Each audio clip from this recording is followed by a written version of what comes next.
ગણતરીના દિવસોમાં ભદ્રેસર ગામની સીમમાં થયેલી હત્યાનો ભેદ ઉકેલી હત્યારાઓને ઝડપી પાડતી ઝાદર પોલીસ।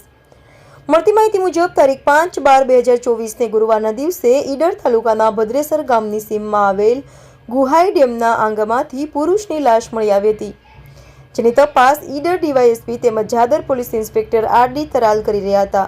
હત્યાનો ભેદ ઉકેલવા માટે તમામ પ્રયત્નો કરવા તૈયાર ઝાદરના હોનહાર પોલીસ ઇન્સ્પેક્ટર દ્વારા મરણ જનાર વ્યક્તિ તેમજ હત્યા કરનારાઓની ભાળ મેળવવામાં સફળતા મેળવી છે।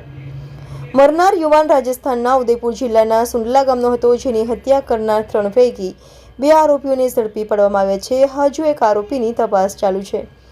રિપોર્ટર અમિત જોશી, ઈડર।